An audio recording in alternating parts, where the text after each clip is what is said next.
Hey, what's up everybody? How you doing? Welcome back to Karpo Gaming and another Destiny 2 Season of the Witch video. It is Xur Day, Friday on September the 8th, 2023, and Xur is back on Nessus. So we're going to check it out and see what Xur has for us today. Let's go! Once again, thanks for watching everybody. Without further ado, ladies and gentlemen, let's get started. You know how it goes. It can be in 1 or 3 different locations this week. Xur showed up on Nessus, so we're going to spawn into the Watcher's Grave. We're going to see what Xur has for us today. As always, we have returning the illustrious, luminous, exotic, and Graham. And we also have one random roll for the Hawk Moon this week. Let's go over it. Corkscrew Rocksman, Hello Magazine, Rangefinder, and Texture Grip, making this a pretty good roll for PvE and for PvP. Now, let's get started with our exotics. Weapon of the week is the Crimson Hand Cannon. This one comes in intrinsic perk called Banned Weapon. This one fires a 3-round burst, has some amazing traits, excellent in PvE and in PvP. Pick it up, add it to your collection.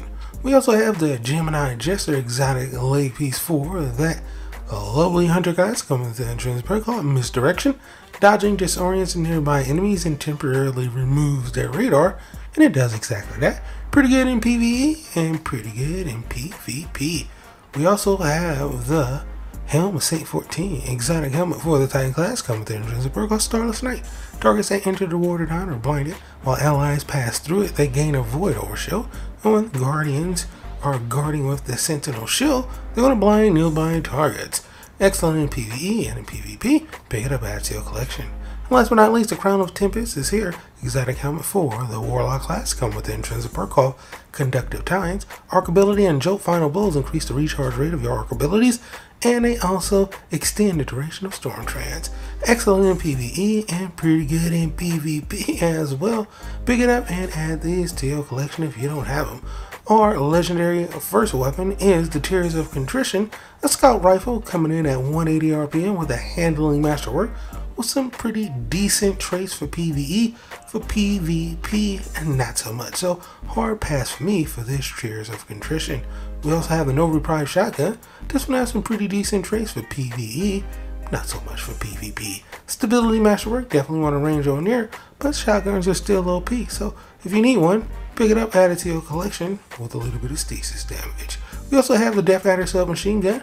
This one can be really good if you get really good rolls. The rolls on this one, not so much. Handling masterwork, you definitely want range on there, or maybe even a little bit of stability, but we don't have that, so hard pass for me for the Death Adder.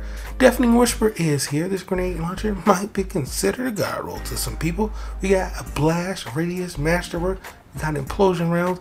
We also have moving target and auto loading holster, which isn't bad. So yeah, it's a pretty freaking good roll. Pick it up and add it to your collection. Tarnished Metal Scout Rifle is here as well. 200 RPM with a stability masterwork with a little bit of range on here, but everything else catered towards PvE, not so much towards PvP. So hard path for me, but it still should be good in both of those modes. And last but not least, the Retrofit Escapade machine gun, 900 RPM with a reload masterwork.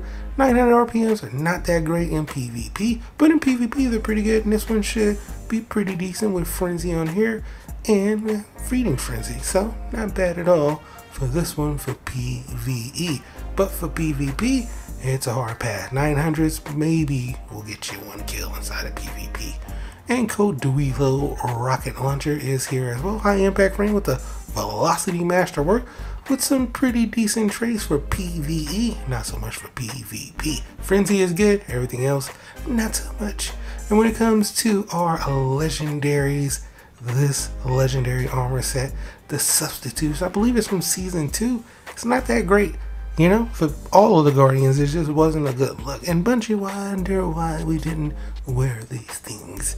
That's because they look like those. Like, what are these? What are those? So yeah, hard passing me on all of that. Other than that, Xur has some pretty good stuff. But for right now, that's pretty much good for the video. Hope you truly enjoyed it. Happy Friday, my Guardian. As always, if you're new to the channel, how you doing and welcome. And don't forget to subscribe right here at Karpo Gaming. A little wide variety of videos range from updates, tips and tricks, guides and news, and a whole lot more. So once again, thanks for watching. Hope you and yours have a great weekend, and I'll be seeing y'all in the next one. Later.